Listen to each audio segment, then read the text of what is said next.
ഇരമ്യാ പ്രവാചകന്റെ പുസ്തകം 39 അധ്യായത്തിന്റെ 15 തുടങ്ങിയിട്ട് 18 വരെയുള്ള വാക്യങ്ങൾ വായിക്കും. ഇരമ്യ Jeremiah chapter 39 verse 15 to 18. Riba shala baba riba riba baba shala baba riba riba baba shala baba riba baba jora baba arte dagara shagana haragare hanaragana haragashu amen riba shala bana harba jora barba dishakara.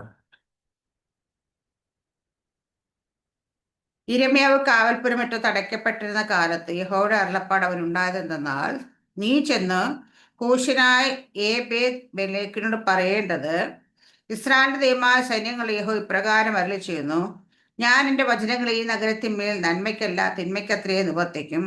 അന്ന് നീ കാണുകയും അവ നിവൃത്തിയാകും. അന്ന് ഞാൻ നിന്നെ വിടുവിക്കും. നീ ഭയപ്പെടുന്ന മനുഷ്യരുടെ കയ്യിൽ നീ ഏൽപ്പിക്കപ്പെടുകയുമില്ല എന്ന് യഹോവയുടെ അരുളപ്പാട്. ഞാൻ നിന്നെ വിടുവിക്കും. നീ വാളാൽ വീഴുകയില്ല. നിന്റെ ജീവൻ നിനക്ക് കൊള്ള കിട്ടിയതുപോലെ ഇരിക്കും. നീ എന്നിൽ ആശ്രയിച്ചിരിക്കുന്നുവല്ലോ എന്ന് യഹോവയുടെ അരുളപ്പാട്. ഹല്ലേലൂയ. അതിന് 18 വാക്യം ആണ് നമ്മൾ ചിന്തയ്ക്കായിട്ട് എടുക്കുന്നത്. അവിടെ പറയുന്നത്, ഞാൻ നിന്നെ വിടുവയ്ക്കും. നീ വാളാൽ വീഴുകയില്ല. നിന്റെ ജീവൻ നിനക്ക് കൊള്ള കിട്ടിയതുപോലെ ഇരിക്കും. നീ എന്നിൽ ആശ്രയിച്ചിരിക്കുന്നുവല്ലോ എന്ന് യഹോവയുടെ അരുളപ്പാട്. ഹല്ലേലൂയ. ഇവിടെ പറയുന്ന കാര്യങ്ങൾ ഹല്ലേലൂയ. അവിടെ ഇരമ്യാവിനോടുള്ള വചനമാണ്, നമുക്ക് എല്ലാവർക്കും അറിയാം അല്ലെ. 3 കാര്യങ്ങൾ അവിടെ ദൈവം പറയുന്നത്. ഒന്ന്, ഞാൻ നിന്നെ വിടുവിക്കും. രണ്ടാമത് പറയുന്നേ, നീ വാളാൽ വീഴുകയില്ല. മൂന്നാമത്, നിന്റെ ജീവൻ നിനക്ക് കൊള്ള കിട്ടിയതുപോലെ ഇരിക്കും. ഇതിന് കാരണം എന്താന്ന് ചോദിച്ചാൽ, നീ എന്നിൽ ആശ്രയിച്ചിരിക്കുന്നുവല്ലോ. ഹല്ലേലൂയ. അപ്പൊ ദൈവത്തിൽ ആശ്രയിച്ചിരിക്കുന്ന ആര് ദൈവത്തിൽ ആശ്രയിച്ചാലും, യഥാർത്ഥമായിട്ട് ദൈവത്തിൽ ആശ്രയിച്ചാലും ദൈവം നമ്മളെ വിടുവിക്കും. സങ്കീർത്തനം 50 സങ്കീർത്തനത്തിന്റെ 15 വാക്യം പറയും നമ്മളോട്. Psalms 50 verse 15.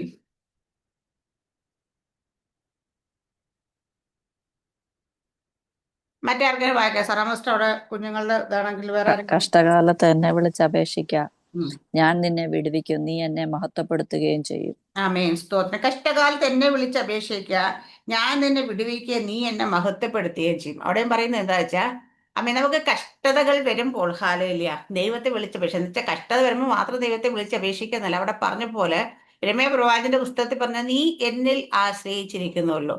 അപ്പൊ ഏത് നേരത്തും നമ്മുടെ ആശ്രയം ദൈവത്തെങ്കിലാണെങ്കിൽ ഹല്ലേലൂയ. മറ്റിടത്ത് നമുക്കറിയാം മനുഷ്യനെ ആശ്രയിക്കുന്നൊക്കെ ദൈവത്തിൽ ആശ്രയിക്കുന്നത് നല്ലത്. ഹല്ലേലൂയ. അപ്പൊ മനുഷ്യരിലല്ല നമ്മുടെ ആശ്രയമെങ്കിൽ നമ്മുടെ ആശ്രയം എപ്പോഴും ദൈവത്തെങ്കിലാണെങ്കിൽ അവിടെ ഏത് ഏത് ട്രബിൾ സിറ്റുവേഷൻ കൂടെ നോക്കി ഇരമ്യാ പ്രവാചക പുസ്തകത്തിൽ നമുക്കറിയാം. അവിടെ പറയുന്നത് ഹാല് അവിടെ ഈ നഗരത്തെ പറയുന്നത്, നീ ചെന്ന് യഹോവ സൈന്യങ്ങളെ യഹോവ ഇപ്രകാരം, ഞാൻ എൻ്റെ വചനങ്ങളെ ഈ നഗരത്തിന്മേൽ നന്മയ്ക്കല്ല തിന്മയ്ക്ക് അത്രേ നിവർത്തിക്കും. അപ്പൊ ഈ നഗരത്തിൽ അവർ പാർക്കുന്ന സ്ഥലത്ത്, ആ ദേശത്ത് ദൈവത്തിന്റെ വചനം തിന്മയ്ക്കായി പ്രവർത്തിച്ചുകൊണ്ടിരിക്കുന്ന സമയം. കാരണം അവരുടെ മ്ലേച്ഛതകൾ കാരണം, അല്ലെങ്കിൽ അവരുടെ ഹല്ലേലൂയ ദൈവത്തിന്റെ വചനത്തെ നിരസിച്ച് കളഞ്ഞുകൊണ്ട് അവർ ചെയ്യുന്ന ഹല്ലേലൂയ കൊടും പാപങ്ങൾ നമുക്കറിയാം. വിഗ്രഹാരാധനയും മറ്റും മറിച്ചതും ഒക്കെ അവരോട് ദൈവം ചെയ്യരുതെന്ന് പറയുന്ന കാര്യങ്ങളൊക്കെ ചെയ്ത് അവർ വിട്ടുമാറി. അതിലൊക്കെ ആകുമ്പോൾ അവിടെ ഇരമ്യാ പ്രവാചകൻ തന്നെ പ്രവചിക്കുന്നുണ്ട് ഇതൊക്കെ സംഭവിക്കുന്നത്. പക്ഷെ അതൊക്കെ അവർ കേട്ടിട്ട് അനുസരിക്കും. ഒരിടത്ത് നമുക്കറിയാം തൊളിച്ചൊല്ലി എഴുതി കൊടുത്തും അത് ഹല്ലേലൂയ രാജാവ് എന്താ ചെയ്യുന്നത്, വെട്ടി നുറുക്കി തീയിലേക്ക് ഇട്ട് കളയാ. അത് കേൾക്കാൻ പോലും മനസ്സ് കാണിക്കുന്നില്ല ഫുള്ളായിട്ട്. അപ്പൊ അവിടെയൊക്കെ ദൈവത്തിന്റെ കോപം അവരുടെ മേൽ വന്നിരിക്കുന്ന സമയത്ത് ദൈവത്തിൽ ആശ്രയിക്കുന്ന ഒരു വ്യക്തിക്ക് ദൈവം ചെയ്യുന്ന ഫേവർ അവിടെ. അപ്പൊ നമ്മൾ കാണാം ദേശത്തൊക്കെ ഭയങ്കര പ്രതിഷേധങ്ങൾ വരുന്നുണ്ട്. ഇന്നലെ നമ്മൾ കണ്ട് മിന്നൽ പ്രളയം വന്ന് ജമ്മു കാശ്മീർ. അപ്പൊ ഇതുപോലൊക്കെ കാര്യങ്ങൾ സംഭവിക്കുമ്പോൾ പോലും ദൈവത്തിൽ ആശ്രയിക്കുന്നുണ്ടെങ്കിൽ അവിടെ എന്ത് സംഭവിക്കും നമുക്ക് മനസ്സിലാക്കുന്നത്. അവർക്കൊന്നും വരത്തില്ല. ഏത് ദേശത്ത് എന്തൊക്കെ സംഭവിച്ചാലും ദൈവത്തിൽ ആശ്രയിക്കുന്ന ദൈവം അവിടെ പ്രൊട്ടക്ട് ചെയ്യും. നമുക്കറിയാവുന്നതാണ് ശദ്രക്ക് ഒത്തിരി എക്സാമ്പിൾസ് ഉണ്ട്. ശദ്രക്ക് മേശക്ക് അപ്പൊ ദേശത്തിന്റെ രാജാവ് തന്നെ അവിടെ വിളംബരം പുറപ്പെടുവിച്ച് രാജാവ് നിർത്തുന്ന ബിംബത്തെ വണങ്ങി നമസ്കരിക്കണമെന്ന്. ഇവര് ദൈവത്തിൽ ആശ്രയം വെച്ചാൽ ദൈവത്തിൽ വിശ്വസിച്ചവര് എന്ത് പറ്റി, ദൈവത്തിന്റെ കൽപ്പനകളെ പ്രമാണിക്കുന്ന 3 പേര് അത് തയ്യാറായില്ല. അപ്പോഴും അവരെ കൊണ്ട് തീച്ചൂളയിടണമെന്ന് കൽപ്പന പുറപ്പെടുവിച്ചപ്പോഴും അല്ലെങ്കിൽ രാജാവ് പറയുമ്പോഴും അവർ പറയുന്നത്, അത് കാര്യത്തിൽ നിങ്ങൾക്ക് സംശയിക്കേണ്ട കാര്യമൊന്നുമില്ല. ഞങ്ങളുടെ ദൈവം വിടുവിച്ചാലും വിടുവിച്ചെങ്കിൽ ആ ദൈവത്തെ അല്ല മറ്റൊന്നിനെയും ഞങ്ങൾ വണങ്ങത്ത്. രാജാവെ നീ നിർത്തും ബിംബത്തെ ഞങ്ങൾ വണങ്ങിയില്ല എന്ന് പറഞ്ഞു. അപ്പൊ അവരുടെ ആശയം എവിടെ എപ്പോഴാ? മരണം മുന്നിൽ കണ്ടപ്പോഴും മരണകരമായ സിറ്റുവേഷൻ മുൻപിൽ വന്നപ്പോഴും ഹല്ലേലൂയ അവര് ദൈവത്തെ വിട്ടു മാറാൻ തയ്യാറായില്ല. മറ്റൊരു കൂട്ടരെ ഇവിടെ കാണുന്ന ദൈവത്തെ വിട്ടു മാറി ഹല്ലേലൂയ അവര് വിഗ്രഹങ്ങളിലും മറ്റ് പലതിലും ആശ്രയിച്ച് മുൻപോട്ട് പോയപ്പോൾ ദൈവത്തിന്റെ കോപം അവരുടെ മേൽ വന്നത്. അപ്പൊ ദൈവത്തിൽ ആശ്രയം വെക്കുന്നവർക്ക് എന്തൊക്കെ സംഭവിക്കും ദൈവം നമ്മളോട് ഇന്ന് പറഞ്ഞു തരുന്നത്.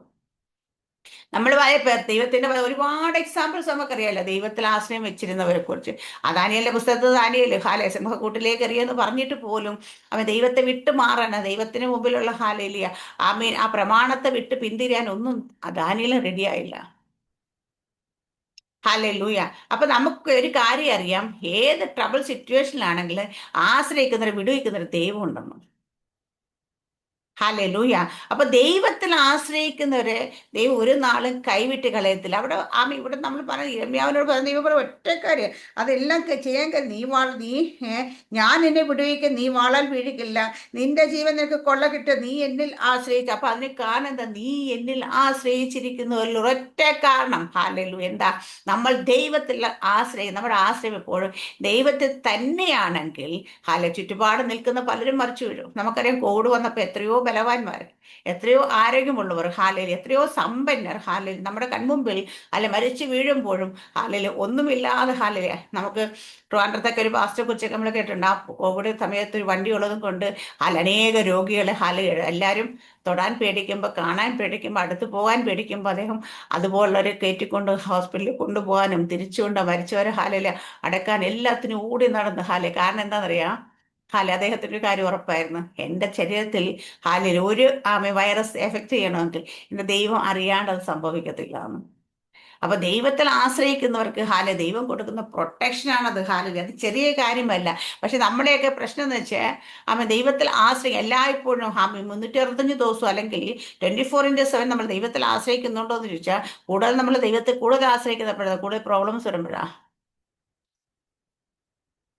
ട്രബിൾ സിറ്റുവേഷൻ ഒക്കെ ആണെങ്കിൽ നമ്മൾ പിന്നെ ദൈവത്തെ തന്നെ ആശ്രയമൊക്കെ വെക്കും, പ്രാർത്ഥന ഉണ്ടാകും, ദൈവസന്നെ ഇരിക്കും എല്ലാവരും. പക്ഷേ കുറച്ച് നല്ല സിറ്റുവേഷനൊക്കെ പോവുകയാണെങ്കിൽ പിന്നെ എപ്പോഴും ദൈവത്തെ വിളിക്കണമെന്നൊക്കെ ചോദിച്ചു കഴിയുമ്പോൾ നമ്മുടെ കുഞ്ഞുങ്ങളെയൊക്കെ നോക്കി അറിയാം. പഠിക്കുന്ന പിള്ളേരൊക്കെ ആണെങ്കിൽ എക്സാം ഒക്കെ ആകുമ്പോൾ അവർ ദൈവത്തോട് ഭയങ്കര എന്താ പറയുക അടുപ്പ്. കാരണം പഠിക്കാൻ ബുദ്ധി അത് വേണം പക്ഷേ അതുപോലെ അതിനെക്കാട്ടി കൂടുതൽ ദൈവത്തിൽ ആശ്രയപ്പെടാം. എക്സാമിൻ്റെ റിസൾട്ട് വരാറാകുമ്പോൾ യശപ്പച്ച പറഞ്ഞ് വിളിച്ചു ചെല്ലും പക്ഷേ അല്ലാത്ത സമയം കിട്ടും ദൈവത്തിൽ തന്നെയാണ് ആശ്രയം എന്ന് ചോദിച്ചു കഴിഞ്ഞാൽ നമ്മൾ അവരൊന്നും കൂടെ ഒന്ന് ആലോചിച്ച് നോക്കണം ആണോ അല്ലയോ എന്നുള്ള കാര്യം. അപ്പൊ ദൈവത്തിൽ നമ്മൾ എല്ലാവരും കാര്യം ഇതുപോലെയാണ്. നമുക്ക് നന്മ വരുമ്പോൾ എപ്പോഴും നന്മയിൽ നമ്മൾ നമ്മളുടെ സമൃദ്ധിയിലിരിക്കുമ്പോൾ പൗലോസ് അപ്പോസ്തലൻ പറഞ്ഞല്ലേ, താഴ്ചയിലിരിക്കും ഉയർച്ചയിലിരിക്കുമ്പോൾ എന്ന് പറയുന്നിടത്ത് താഴ്ചയിലിരിക്കും. ഞാൻ എപ്പോഴും താഴ്ചയിരിക്കുമ്പോൾ ദൈവത്തോട് ചേർന്നിരിക്കാൻ ആരും പറയണ്ട, എല്ലാവരും ദൈവത്തോട് ചേർന്നിരിക്കും. പക്ഷേ ഉയർച്ചയിലിരിക്കുമ്പോൾ അല്ലെങ്കിൽ സമൃദ്ധിയിലിരിക്കുമ്പോഴും നമുക്ക് ദൈവത്തോട് ചേർന്നിരിക്കാൻ കഴിയുന്നുണ്ടോ എന്നുള്ളതാണ്. അപ്പൊ ദൈവ ആശ്രയം എന്ന് പറഞ്ഞാൽ നമുക്ക് ആവശ്യമുള്ളപ്പോൾ ദൈവത്തിൽ ആശ്രയിക്കുന്നതല്ല. യിരെമ്യാ പ്രവാചകന്റെ പുസ്തകം നമുക്ക് 1-ാം അധ്യായം തുടങ്ങി വായിക്കുമ്പോൾ യിരെമ്യാവിനെ വിളിച്ചത് ചെറിയ പ്രായത്തിൽ തന്നെ വിളിച്ചു ദൈവം പറഞ്ഞു. പക്ഷെ യിരെമ്യാവിനെ പലപ്പോഴും ആലോചിച്ചിട്ടുണ്ട്, ഈ പ്രവാചകന്മാരെയൊക്കെ ദൈവം വിളിച്ചിറക്കുമ്പം ഹല്ലേലൂയ അവരെത്രയോ ട്രബിൾ സിറ്റുവേഷനിലൂടെയൊക്കെ ഇങ്ങനെ കടന്നു. അപ്പൊ ഞാൻ ദൈവമേ ഇതിലെ കൂടെ ഒക്കെ കടത്തി വിടാനാണെങ്കിൽ ഇവരെന്തിനാ വിളിച്ചെന്ന് നമുക്ക് തോന്നിപ്പോ അല്ലേ? എത്രയോ പ്രാവശ്യമാണ് അവരെ പിടിക്കുന്ന അടിക്കുന്ന പഴയ നിയമകാലത്ത് നമുക്ക് സുവിശേഷത്തിൽ പറയുന്ന പോലെ പ്രവാചകന്മാരെ എല്ലാം കൊന്നുകളയുന്ന കാലഘട്ടം. അവരെയൊക്കെ തടവിലാക്കുന്നു, പീഡിപ്പിക്കുന്നു, എവിടെ ചെന്നാലും അടി കിട്ടുന്നു. ഇങ്ങനെയുള്ള സാഹചര്യത്തിൽ അവരെ ദൈവം പറഞ്ഞു നീ ചെല്ല് പ്രവചിക്ക്. ആരോട് പ്രവചിക്കാനറിയാം? രാജാക്കന്മാരുടെ മുമ്പോഴും ഒക്കെ പ്രവചിക്കാൻ പറയുന്ന ഒരു കാലഘട്ടത്തിലാണ്.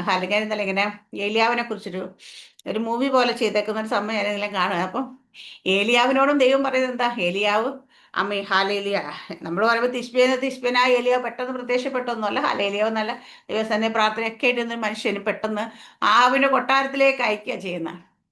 ആഹാബിന്റെ കൊട്ടാരത്തിലേക്ക് വന്ന് പക്ഷെ അവിടെ കാണുന്നൊരു കാര്യം, ആഹാബിന്റെ കൊട്ടാരത്തിലേക്ക് പെർമിഷൻ ചോദിക്കുകയോ സാധാരണ ഒരു കൊട്ടാരത്തിൽ കയറണമെങ്കിൽ ഗേറ്റിൽ ചെന്ന് പെർമിഷൻ ചോദിച്ച് ദയാദേവനെ കാണും. പക്ഷേ ഇവിടെ കടന്ന് ഏലിയാവ് കടന്ന് ചെല്ലുമ്പോൾ ഗേറ്റ് തുറന്ന് അകത്തേക്ക് കയറുമ്പോൾ ഒരൊറ്റ പടയാളികളായിട്ടാ ഏലിയാവിനെ തടയുന്നില്ല. അല്ലെങ്കിൽ ഏലിയാവ് നേരെ രാജാവിന്റെ മുമ്പിലേക്ക് രാജധാനിയിലേക്ക് കൊട്ടാരത്തിലേക്ക് കയറി ചെല്ലുന്നതാണ് കാണുന്നത്. കാരണം വെച്ചാൽ ഏലിയാവിനെ തടയാൻ ആർക്കും പറ്റുന്നില്ല. കാരണം ഏലിയാവ് കടന്നു ചെല്ലുമ്പോൾ സകല ആൾക്കാരും ഫ്രീസായി പോകുന്ന കണക്ക് നിൽക്കുന്ന ഒരു അവസ്ഥയാണ് കാണുന്നത്. കാരണം ദൈവം അയച്ചിട്ടാണ് ചെല്ലുന്നത്. അവിടെ ചെന്നിട്ട് നമ്മൾ വായിക്കുന്നു, അവിടെ ചെന്നിട്ട് ഏലിയാവ് ചെന്ന് രാജാവിന്റെ മുമ്പിലേക്ക് ചെന്നിട്ട് പെർമിഷൻ വാങ്ങിച്ചിട്ട് അകത്ത് കയറിയിട്ട് നമ്മൾ കാണുന്നില്ല, അല്ലേ? നേരെ ആഹാവിന്റെ മുമ്പിലേക്ക് അങ്ങ് ചെന്ന് നിൽക്കുകയാണ്. എന്നിട്ട് അങ്ങോട്ട് പ്രവചിക്കുകയാണ്. പ്രവചിച്ചു കഴിഞ്ഞിട്ട് ഇറങ്ങി ഇങ്ങോട്ട് പോരുകയാണ്. കാലിൽ അവിടുന്ന് പ്രവചിച്ചു കഴിഞ്ഞിട്ട് ഇറങ്ങി പോകുന്നത് എത്തേണ്ടിടത്ത് എത്തിക്കഴിഞ്ഞ ശേഷമാണ് ആഹാവിന് പോലും ചലനം ഉണ്ടായിട്ട് ആ മേഘാലിൽ ഏലി അവനെ പിടിക്കാൻ പറയുന്നത്. അല്ലെ, അവിടെ അത് ദൈവം പറയുമ്പോൾ ചെല്ല് കയറുന്ന സിറ്റുവേഷൻ ഞാൻ ആലോചിക്കുക. അല്ലെ, നമുക്ക് അവിടെ എന്തൊരു ബുദ്ധിയോടെ ചിന്തിച്ചു കഴിഞ്ഞാൽ ഹാലലിയ ദൈവമേ, അത് ദൈവത്തെ വലിയ ഭയമൊന്നും ഇല്ലാതെ നിൽക്കുന്ന ഇസബേല്, അല്ലെ ദൈവത്തെ ഒട്ടും, നമ്മുടെ യഹോവയെ ദൈവത്തെ ഒട്ടും ഇഷ്ടമില്ലാത്ത ഇസബേല് ഉള്ള കൊട്ടാരത്തിലേക്കാണ് കയറി ചെല്ലുന്നത്. ചെന്ന് കഴിഞ്ഞാൽ പറഞ്ഞിട്ട് ജീവനോട് പുറത്തു വരാൻ പറ്റുമോ എന്നൊന്നും ചോദിക്കുന്നില്ല, ഒന്നൊന്നും ആലോചിക്കുന്നില്ല. കാരണം അവരുടെ ആശ്രയം അവര് ദൈവത്തിൽ തന്നെ. മരണമാണോ? പ്രോബ്ലം ഒന്നും ഇല്ല. മരിച്ചോട്ടെ എന്ന് വിചാരിച്ച് നിൽക്കുന്ന, കാരണം വെച്ചാൽ അവരുടെയൊക്കെ ആമ ഒരു ഭയമില്ല. ദൈവത്തിൽ ആശ്രയിക്കുന്നവരുടെ ഒന്നാമത്തെ കാര്യം ഞാൻ പറയാം, ദൈവത്തിൽ പൂർണ്ണ ആശ്രയം വെച്ച് അവർക്ക് ജീവിതത്തിൽ അവർ ഭയപ്പെടുകയില്ല, നാളെക്കുറിച്ച് വിചാരപ്പെടുകയില്ല. അല്പസമയം എന്ത് സംഭവിക്കുന്നോർത്ത് ചിന്ത ആകുലരാകത്തില്ല. കാരണം ദൈവത്തിൽ ആശ്രയിക്കുന്ന, ദൈവത്തിൽ നീ എന്നിൽ ആശ്രയിച്ചിരിക്കുന്നുവല്ലോ എന്ന് പറയുമ്പോൾ ദൈവത്തിലാണ് നമ്മൾ ആശ്രയിച്ചിരിക്കുന്നത്. ഒന്നാമതായിട്ട് നമ്മുടെ ജീവിതത്തിൽ ഭയം ഉണ്ടാകത്തില്ല, അല്ലേ? ഭയം ഉണ്ടോ ദൈവത്തിൽ ആശ്രയിക്കുന്നു? അയ്യോ, നാളെ എന്തോ സംഭവിക്കും, അടുത്ത മാസം എന്തോ സംഭവിക്കും, അടുത്ത വർഷം എന്തോ സംഭവിക്കും, ഞാൻ എപ്പം മരിക്കും, ഇതൊക്കെ ചോദിക്കുന്നത്. സത്യം പറഞ്ഞാൽ ഭയമില്ല പക്ഷെ മരണത്തെ പോലും ഭയമില്ലാത്തൊരവസ്ഥയിൽ പോകും. ദൈവത്തിൽ ആശ്രയിക്കുന്നത്, ഇവിടെ ദൈവത്തിൽ തന്നെയല്ലോ ആശ്രയിച്ചിരിക്കുന്നത്. അപ്പൊ ദൈവത്തിൽ ആശ്രയിക്കുന്നവർക്ക് ഹാലലിയ ഭയമില്ല. രണ്ടാമത് കാര്യം, അവർക്ക് സമാധാനം ഉണ്ടാകും. കാരണം അവരുടെ ജീവിതത്തിൽ ദൈവാശ്രയമുള്ളോ, ദൈവത്തിൽ മാത്രം ആശ്രയിക്കുന്നവർക്ക് സ്വസ്ഥതക്കേടുണ്ടാവുമോ? നാളെക്കുറിച്ചുള്ള ചിന്തയില്ല, നാളെക്കുറിച്ചുള്ള ഭയമില്ലെങ്കിൽ പിന്നെന്തായിരിക്കും അവരുടെ ജീവിതത്തിൽ ഉണ്ടാകുന്ന? സമാധാനം ഉണ്ടാവും.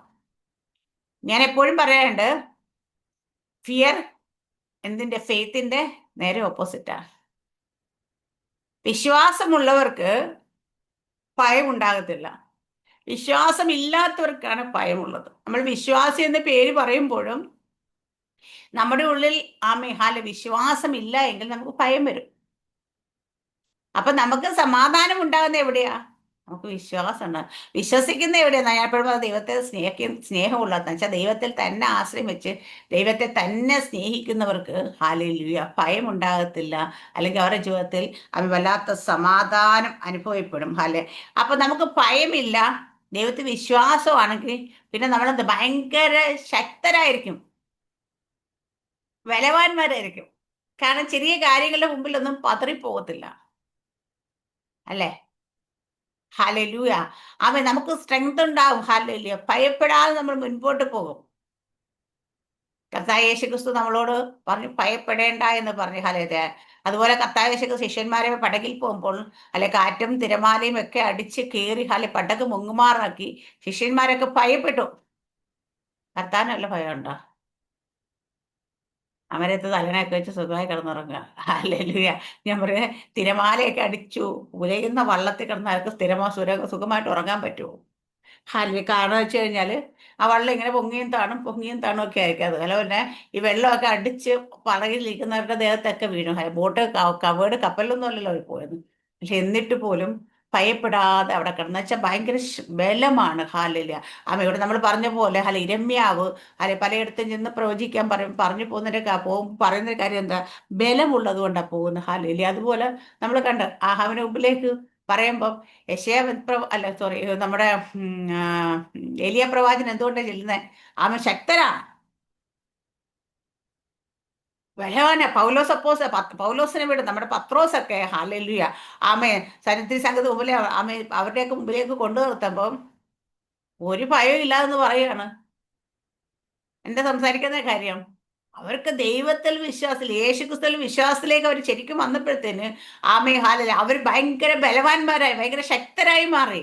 അപ്പൊ അവര് തന്നെ ചോദിക്കുന്നു, പഠിപ്പുരില്ലാത്ത ആൾക്കാരല്ലേ ഇവര് നമ്മുടെ ഉണ്ടായിരുന്ന പഴയ ആളല്ലേ, ഹാലല്ലേ അടിയെന്ന് പറയുമ്പോൾ ഓടുന്ന കക്ഷിയല്ലേ എന്ന് ചോദിച്ചിട്ട് കാര്യമില്ല. ഹാലല്ല വിശ്വാസം അവൻ ദൈവത്തിൽ പൂർണ്ണ ആശ്രയം വന്നു കഴിഞ്ഞാൽ അവനുണ്ടാകുന്ന ഒരു ക്വാളിറ്റിയാണ് ഹലോ ഭയങ്കര സ്ട്രെങ്ത് ചെയ്യും, ഹലോ ബലവാനാവും, ഹലോ യഹോവയെ കാത്തിരിക്കുന്ന ശക്തിയെ പുതുക്കുമെന്ന് പറയുമ്പോൾ ആ ശക്തി വെറുതെ പുതുകി വരുന്നതല്ല. ഹാലയില് മറ്റുള്ളവർ മുമ്പിൽ പതറാതെ, ക്ഷീണിക്കാതെ, അല്ലെങ്കിൽ പതറാതെ, അവ ഭയപ്പെടാതെ നിൽക്കാൻ കഴിയുന്ന ഒരു ശക്തി ഹാലയിലിയ അതുണ്ടാകും ദൈവത്തിൽ ആശ്രയിക്കുന്നവർക്ക്. ഹാലൂയ, ആമീൻ.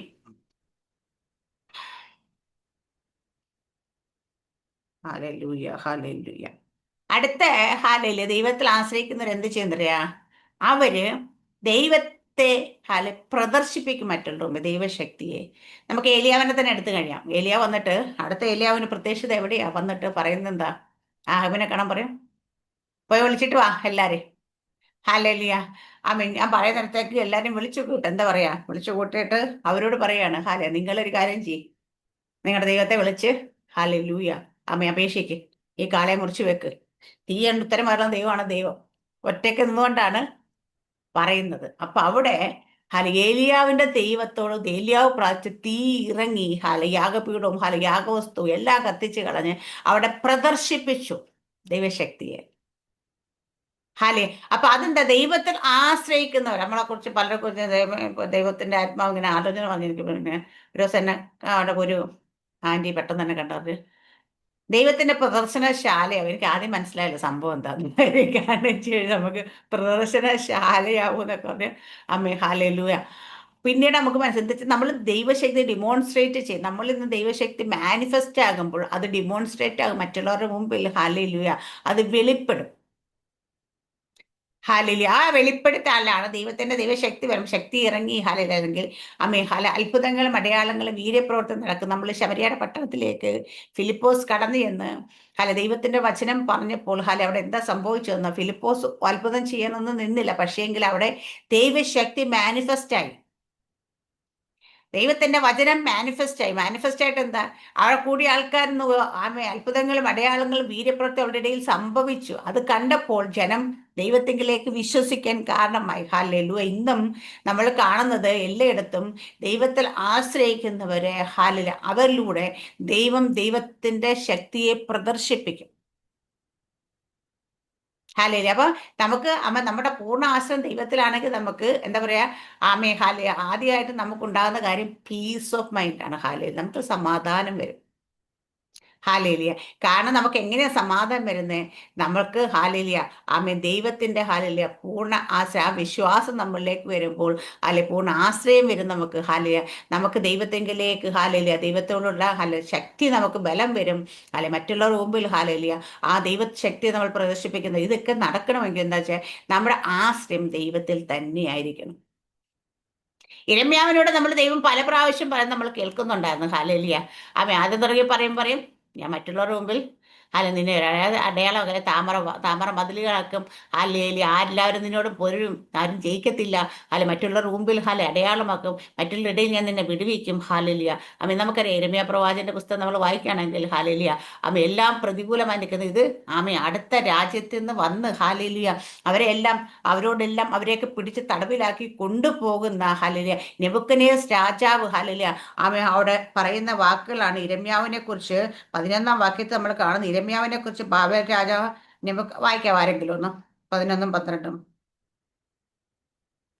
ഇരമ്യാവിനെ കുറിച്ച് ബാബേൽ രാജാവായ നെബൂഖദ്നേസർ അകമ്പടി നായകനായ നെബൂസർ അദാനോട്, നീ അവനെ വരുത്തി അവന്റെ മേൽ ദൃഷ്ടി വെച്ച് അവനോടൊരു ദോഷവും ചെയ്യാതെ അവൻ നിന്നോട് ആവശ്യപ്പെടുന്നതൊക്കെയും ചെയ്തു കൊടുക്ക എന്ന് കൽപ്പിച്ചിരുന്നു.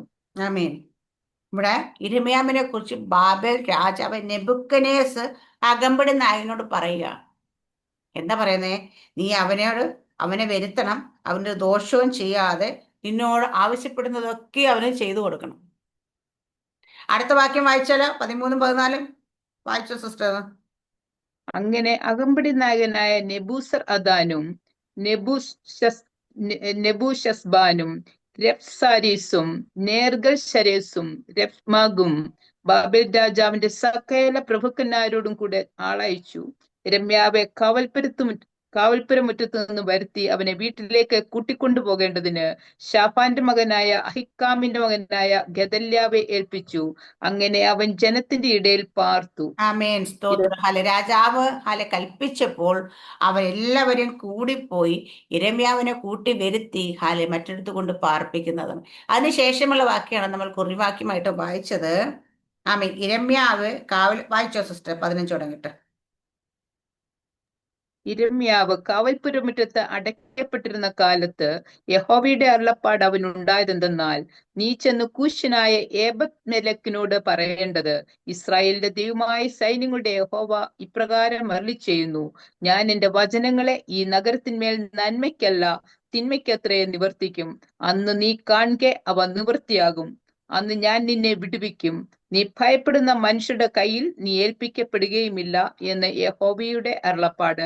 ഞാൻ നിന്നെ വിടുവിക്കും. നീ വാളാൽ വീഴുകയില്ല. നിന്റെ ജീവൻ നിനക്ക് കൊള്ളയിട്ടതുപോലെ ഇരിക്കും. നീ എന്നിൽ ആശ്രയിച്ചിരിക്കുന്നുവല്ലോ എന്ന് യഹോവയുടെ അരുളപ്പാട്. ഹല്ലേലൂയ.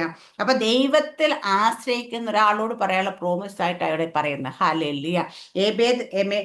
മേലെക്കിന് പറയും, ഇസ്രായേൽ ദൈവമായ സൈന്യങ്ങൾ ഇപ്രകാരമല്ല, ഞാൻ എന്റെ വചനങ്ങളെ നഗരത്തിന്മേൽ നന്മയ്ക്കല്ല തിന്മയ്ക്കത്രേ അന്ന് നീ കാണിക്കാതെ നിവർത്തി, അന്നും ഞാൻ നിന്നെ വിടുവിക്കും.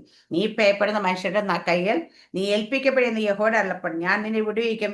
നീ വാളാൽ വീഴുകയില്ല. നിന്റെ ജീവൻ കൊള്ള കിട്ടിയപ്പോലെ എന്ന് നീ എന്നെ ആശ്രയിക്കുന്ന യഹോവയുടെ അരുളപ്പാട്. ഹല്ലേലൂയ. അപ്പം യഹോവയിൽ ആശ്രയിച്ച ഒരു മനുഷ്യനോട് പറയാൻ പറയുന്ന പ്രോമിസ് ആയിട്ട് നമ്മളിത് കാണുന്നത്. യിരെമ്യാവിനോട് ദൈവം പറഞ്ഞിരിക്കുന്ന പ്രോമിസുകൾ പലതും നമുക്കറിയാം. യിരെമ്യാവ് ഇതുപോലെ നെബൂഖദ്നേസർ രാജാവിന് ആമീൻ.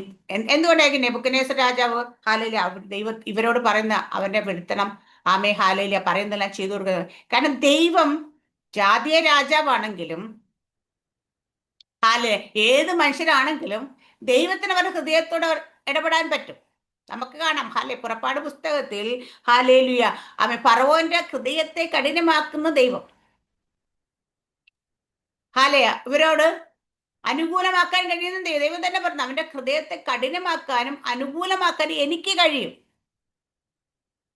അപ്പം ദൈവത്തിന് കഴിയും. അപ്പം ഇവിടെ നെബൂഖദ്നേസർ രാജാവ്, പിന്നെ നമ്മൾ ഒരിടത്ത് കാണുന്ന കോരേശ് രാജാവിന് അതും ജാതീയനായ രാജാവ് കോരേശ് രാജാവിന്റെ ഹൃദയത്തെ ദൈവം ഉണർത്തുന്നു.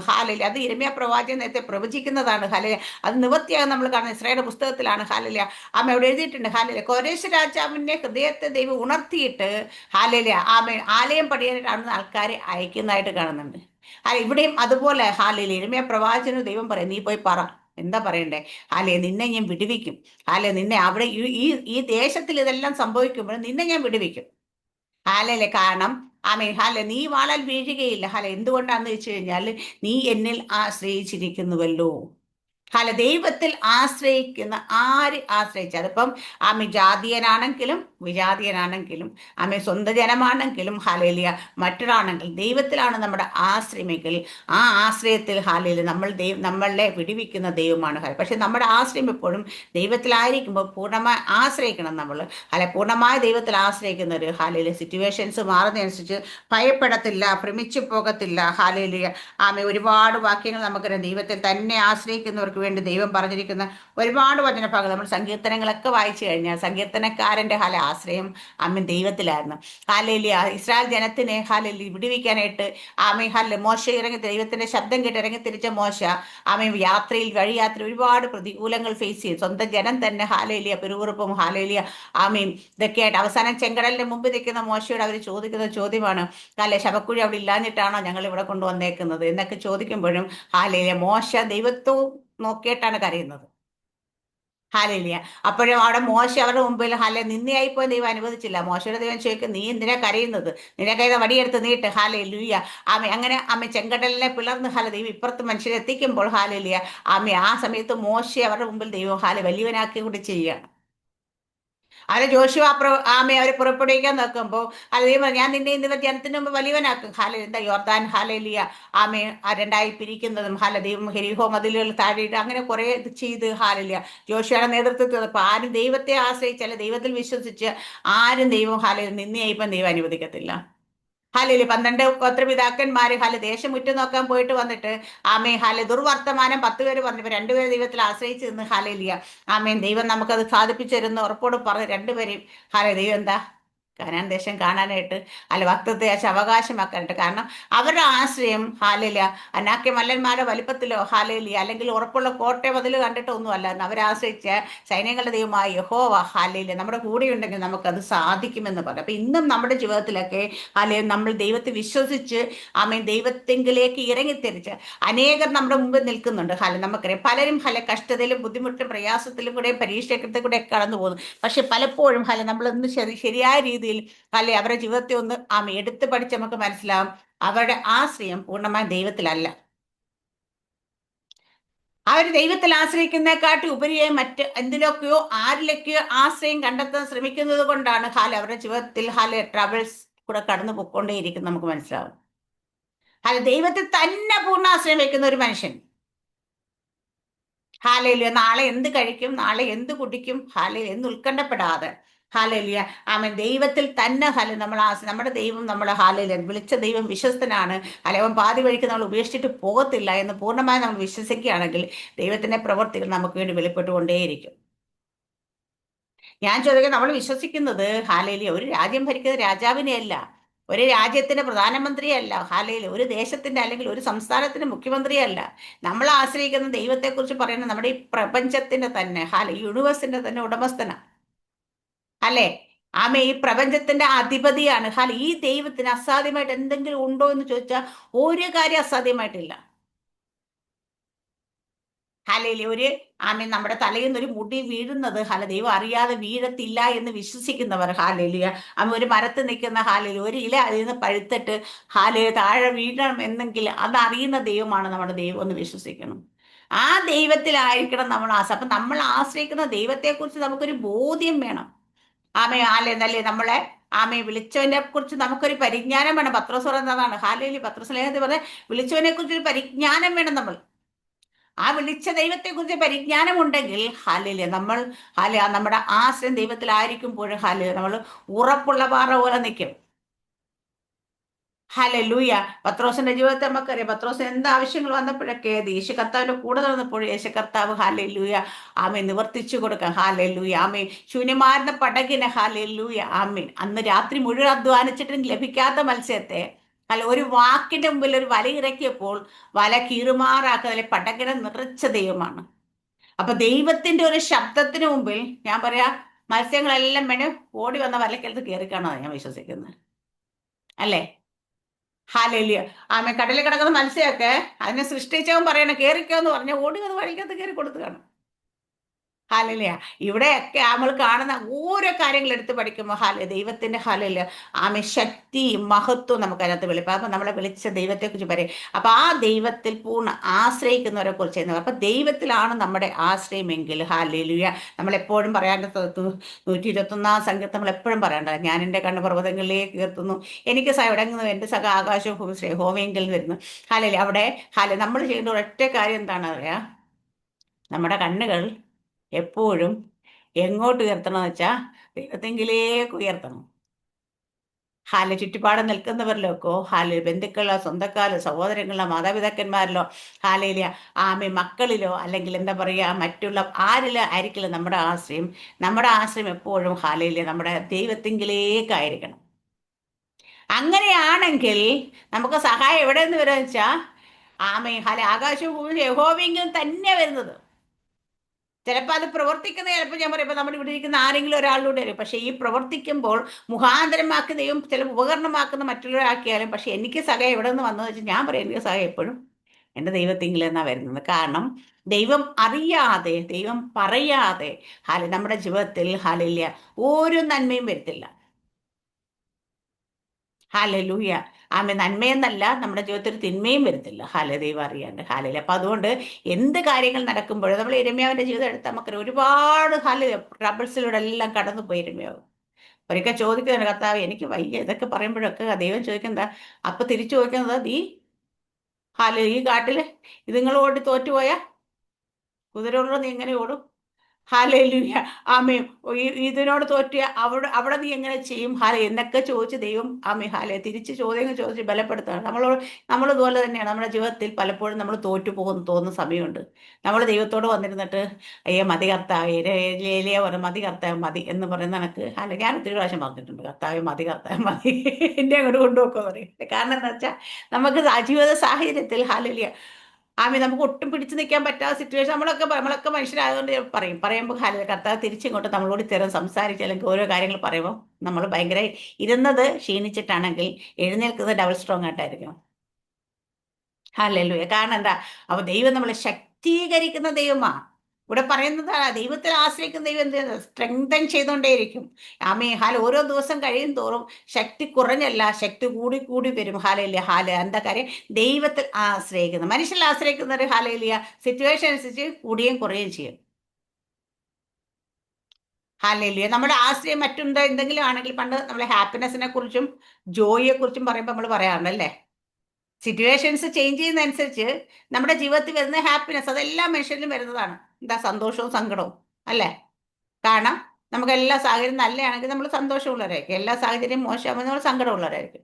അത് സാധാരണ മനുഷ്യർക്കുള്ളതാണെങ്കിൽ ജോയ് എന്ന് പറയുന്ന അനുഭവം ദൈവം മക്കൾക്കും ദൈവത്തിൽ ആശ്രയിക്കുന്നവർക്കും പൂർണ്ണ ആശ്രയം വെക്കുന്നവർക്കും ഉള്ളതാണ്. സിറ്റുവേഷൻ എത്രയൊക്കെ മാറിയാലും നമ്മുടെ ഉള്ളത്തിലുള്ള നമ്മുടെ ഹൃദയത്തിലുള്ള ആ സന്തോഷത്തെ എടുത്തു കളയാൻ ആർക്കും കഴിയാത്ത അവസ്ഥ. അതാണ് ജോയ് അനോയിന്റിങ്, അല്ല ജോയ് ഫീലിംഗ്, നല്ല ജോയ് എന്നുള്ള ഹാലൂയ ആ അനുഭവത്തിലൂടെ നമ്മൾ കടന്നു പോകുന്നത്. രണ്ടിനെയും മീനിങ് പറഞ്ഞു കഴിഞ്ഞാൽ സന്തോഷമെന്ന് തന്നെയല്ലേ പക്ഷേ ഇത് രണ്ടും തമ്മിൽ വ്യത്യാസമുണ്ട്. ഈ വ്യത്യാസം നമ്മുടെ ജീവിതത്തിൽ വെളിപ്പെടണമെങ്കിൽ നമ്മൾ എപ്പോഴും നമ്മുടെ എനിക്ക് ജോലിയുള്ളപ്പോൾ എനിക്ക് സമാധാനം സന്തോഷമാണ്, എൻ്റെ ജോലി നഷ്ടപ്പെടുമ്പോൾ എനിക്ക് അസമാധാനമാണ്, സന്തോഷക്കേടാന്നല്ല. ജോലി ഉണ്ടെങ്കിലും ജോലി ഇല്ലെങ്കിലും, വരുമാനമുണ്ടെങ്കിലും വരുമാനമില്ലെങ്കിലും, ആരോഗ്യമുണ്ടെങ്കിലും ആരോഗ്യമില്ലെങ്കിലും പാർപ്പിടമുണ്ടെങ്കിലും വസ്ത്രമില്ലെങ്കിലും ഭക്ഷിക്കാൻ ഭക്ഷണമില്ലെങ്കിലും നമ്മുടെ ഹൃദയത്തിൽ പകർന്ന സന്തോഷത്തെ എടുത്തുകളയാൻ ആർക്കും കഴിയില്ല. ആ സന്തോഷം നമ്മളോട് പറഞ്ഞ വ്യക്തിയാണ് പൗലോസ് അപ്പോസ്തലൻ പറഞ്ഞത്. നിങ്ങൾ എപ്പോഴും കർത്താവിൽ സന്തോഷിപ്പെന്നാണ് പറഞ്ഞിരിക്കുന്നത്. നമ്മൾ സന്തോഷിക്കാനല്ല പറഞ്ഞേക്കുന്നത്. നമ്മുടെ സന്തോഷമല്ല, കർത്താവിൽ നമ്മൾ സന്തോഷിച്ചു കഴിഞ്ഞാൽ സന്തോഷിക്കാൻ നിന്ന് പിന്നെയും നിങ്ങളോട് പറയുന്ന നമ്മുടെ സന്തോഷം നമ്മുടെ ആശ്രയം എല്ലാം കർത്താവിലാണെങ്കിൽ അത് നിലനിൽക്കുന്നതായിരിക്കും. അവിടെയാണ് നമ്മുടെ ജീവിതത്തിൽ അവിടെ എല്ലാവരും മരിച്ചു വീഴുകയാണെങ്കിലും എല്ലാവരും നശിച്ചു പോകുമ്പോഴും അവിടെ ദൈവം പറയുന്ന 3 വാക്കുകളാണ് അതിൽ ആശ്രയിക്കുന്നത്. ഞാൻ നിന്നെ വിടുവിക്കും, നീ വാളാൽ വീഴുകയില്ല, ജീവൻ നിനക്ക് കൊള്ള കിട്ടിയതുപോലെ ആയിരിക്കും. അപ്പൊ നമ്മുടെയൊക്കെ ജീവിതത്തിൽ നമ്മൾ ദൈവത്തിൽ ആശ്രയിക്കുമ്പോൾ ദൈവം നമ്മളെ വിടുവിക്കും. ഏത് പ്രശ്നത്തിലാണ് നമ്മളെങ്കിലും ദൈവം നമ്മളെ വിടുവിക്കും. അത് ദൈവത്തിന് ഉറപ്പാണ്, ദൈവത്തിൽ ആശ്രയിക്കുന്നത്. അപ്പൊ നമ്മളൊക്കെ അയ്യോ സിസ്റ്റർ നിങ്ങൾക്ക് എൻ്റെ പ്രശ്നം അറിയാൻ പാടില്ലാഞ്ഞിട്ട് ഞാൻ പോകുന്ന സിറ്റുവേഷൻ ഇതാണ്, ഇത്രത്തോളം പ്രോബ്ലംസിലാണ് ഞാൻ പൊക്കോണ്ടിരിക്കുന്നത് എന്നൊക്കെ പറയുന്ന ആൾക്കാരുണ്ട്. പക്ഷെ അവരോട് ഞാൻ പറയും, ദൈവത്തിൽ ആശ്രയിക്കുന്നവരാണ് ദൈവം പറഞ്ഞ പ്രോമിസ്, ഞാൻ നിന്നെ വിടുവിക്കും. സകല മനുഷ്യരും മറ്റുള്ള എന്തൊക്കെ ബുദ്ധിമുട്ടുകൾ വന്നാലും, ഇവ നാച്ചുറൽ കലാമിറ്റീസ് ആകട്ടെ, മറ്റ് യുദ്ധങ്ങളാകട്ടെ, മറ്റ് എന്ത് പ്രശ്നം വന്നാലും, പക്ഷേ ദൈവത്തിൽ ആശ്രയിക്കുന്ന ദൈവം വിടുവിക്കുക തന്നെ ചെയ്യും. നീ വാളാൽ വീഴുകയില്ല. മറ്റുള്ളവരൊക്കെ വാളാൽ വീഴുമ്പോഴും നിന്നെ ഞാൻ എൻ്റെ വാളിന് തെറ്റിച്ച് വിടും. ഇവിടെ നമുക്ക് പല രാജാക്കന്മാർ യുദ്ധത്തിന് പോകുമ്പോഴും പഴയ നിയമത്തിൽ നമ്മൾ വായിച്ചു കഴിഞ്ഞാൽ മനസ്സിലാകുന്നുണ്ട്, പല യുദ്ധങ്ങളും ദൈവം അവരുടെ ശക്തികളും അല്ല, ദൈവത്തിൽ ആശ്രയിക്കുന്നവരെല്ലാം ദൈവം തന്നെ അവരെ മറ്റുള്ളവർ വാളിന് ഇരയാക്കി കൊടുക്കാതെ രക്ഷിക്കുന്ന നമ്മൾ കാണാറുണ്ട്. ലൂയ. അതുകൊണ്ട് ദൈവം വിടുവിക്കും. അടുത്ത പറയുന്ന 3-ാമത് പറയുന്നത് ദൈവം ഞാൻ നിന്നെ വിടുവിക്കും, നീ വാളാൽ വീഴുകയില്ല, നിന്റെ ജീവൻ നിനക്ക് കൊള്ള കിട്ടിയതുപോലെ. അപ്പൊ നമ്മുടെ ജീവൻ ദൈവത്തിന്റെ ഭണ്ഡാരത്തിൽ കെട്ടപ്പെട്ടിരിക്കുന്നു. പണ്ട് നമ്മുടെ മത്സ്യാൻ്റെ ഉള്ളപ്പോൾ എപ്പോഴും പ്രാർത്ഥിക്കുന്ന നമ്മുടെ ജീവൻ ദൈവത്തിന്റെ ഭണ്ഡാരത്തിൽ കെട്ട. അപ്പൊ ആ ദൈവത്തിന്റെ കയ്യിലാണ് നമ്മുടെ ജീവൻ. ആ ഭണ്ഡാരത്തിൽ നമ്മുടെ ജീവൻ കെട്ടപ്പെട്ടതാണെങ്കിൽ അതിനെ അവിടുന്ന് മാറ്റി തൊടുവാനായിട്ട് മറ്റാർക്കും കഴിയില്ല. ഹാലയില്ലേ. അപ്പൊ അവിടെ നമ്മുടെ ജീവൻ നമുക്ക് കൊള്ള കിട്ടുക, മറ്റുള്ളവരുടെയൊക്കെ പ്രശ്നങ്ങളുടെ എല്ലായിടെയും പോകുമ്പോൾ നമ്മുടെ ജീവൻ നമുക്ക് കൊള്ള കിട്ടുക. ഇതൊക്കെ ലഭിക്കാൻ വേണ്ടി, ഇതങ്ങനെ സംഭവിക്കാൻ നമ്മൾ ഒറ്റ കാരണം ചെയ്താൽ മതി. നമ്മുടെ ആശ്രയം ദൈവത്തിൽ തന്നെ ആയിരിക്കും. അപ്പൊ ദൈവത്തിൽ തന്നെ ആശ്രയം വെക്കുക. ദൈവത്തിൽ തന്നെ ആശ്രയിക്കുന്നവരെ ദൈവം സ്ട്രെങ്തൻ ചെയ്യും. ദൈവം ഹാലേലിയ ഹല ഉറപ്പോടെ നടത്തും. ദൈവം വിടുവിക്കും. ഹാലേലിയ അവർ ഒരിടത്ത് പോലും തളർന്നു പോകത്തില്ല. അവരുടെ ജീവിതത്തിൽ ദൈവിക സമാധാനം എപ്പോഴും നിലനിൽക്കും. ദൈവത്തിൽ അപ്പൊ നമുക്കും മറ്റുള്ളവരിലെല്ലാം ആശ്രയം വിട്ടുകൊണ്ട് നമ്മുടെ ആശ്രയം പൂർണ്ണമായിട്ട് ദൈവത്തെ തന്നെ ആശ്രയിക്കാം. ആ ദൈവത്തെ തന്നെ ആശ്രയിക്കുമ്പോൾ ദൈവം നമ്മളെ വിടുവിച്ച് മറ്റുള്ളവർ മഹത്വപ്പെടുത്തും. സങ്കീർത്തനം വായിക്കാൻ നമുക്ക് മനസ്സിലാകുന്നേ. കഷ്ടകാലത്ത് ദൈവം വിടുവിക്ക് മാത്രമല്ല, ആ ദൈവത്തെ മഹത്വപ്പെടുത്താനായിട്ട്. കാരണം ദൈവത്തിന്റെ വിടുതൽ വരുമ്പോൾ നമ്മളെല്ലാവരും അല്ലേ, ദൈവം എനിക്ക് വലിയ നന്മ ചെയ്തു എന്ന് പറഞ്ഞിട്ട് ദൈവത്തിനെ മഹത്വപ്പെടുത്തും. അപ്പൊ നമ്മളെ വിടുവിച്ച് ദൈവത്തിന്റെ നാമത്തെ മറ്റുള്ളവർക്ക് വെളിപ്പെടുത്തുക തന്നെ ചെയ്യും. അതുകൊണ്ട് ആ സമയത്ത് ദൈവനാമം മഹത്വം എടുക്കും. നമ്മൾ പറയാം നമ്മുടെ ദൈവത്തെ മഹത്വപ്പെടുത്തും. ഒരുപാട് വാക്യങ്ങൾ സങ്കീർത്തനങ്ങളുണ്ട്, എല്ലാം വായിക്കുന്നു നമുക്ക്. നമ്മുടെ മുമ്പ് സമയം അതേ ഇല്ലാത്തതുണ്ട്. ഈ വചന ദൈവം എല്ലാവരും അനുഗ്രഹിക്കും. മാറട്ടെ. ഒറ്റ കാര്യം നമ്മൾ ചെയ്താൽ മതി, മറ്റെല്ലാം അതിന്റെ റിസൾട്ടാണ്. 91 സങ്കീർത്തനത്തിൽ പറയുന്ന അത്യുന്നതൻ മറവിൽ വസിക്കുകയും സർവ്വശക്തൻ നിഴലിൻ പാർക്കുകയും ചെയ്യുന്നവൻ യഹോവയെ കുറിച്ച് എന്ന് പറഞ്ഞാൽ താഴോട്ട് പറഞ്ഞിരിക്കുന്ന സകല പ്രൊട്ടക്ഷനും ആർക്കെ വെളിപ്പെടുന്ന വെച്ച് കഴിഞ്ഞാൽ ദൈവത്തിൽ ആശ്രയിക്കുന്നവർക്ക്, അത്യുന്നതന്റെ മറവിൽ വസിക്കുന്നവനാ. ഹാലേലിയ ദൈവത്തിന്റെ യേശു കർത്താവ് നമ്മളോട് അബൈഡ് ഇൻ മീ എന്നാ പറഞ്ഞേക്കുന്നത് അല്ലെ. ദൈവത്തിൽ വസിക്കുമ്പോൾ നമ്മൾ ഹാലേലിയ ബാക്കിയുള്ളതെല്ലാം ദൈവത്തിന്റെ പ്രൊട്ടക്ഷൻ ആയിട്ട്, അല്ലെങ്കിൽ ദൈവത്തിന്റെ നമ്മളെ ഫോളോ ചെയ്യുന്ന ഫേവറായിട്ട് നമ്മുടെ മേൽ വരും. അപ്പൊ ദൈവത്തിൽ ആശ്രയിക്കാം. വചനത്തിൽ എല്ലാവരും എനിക്ക് കേട്ടെ. ആമേൻ. സ്തോത്രം. God bless you.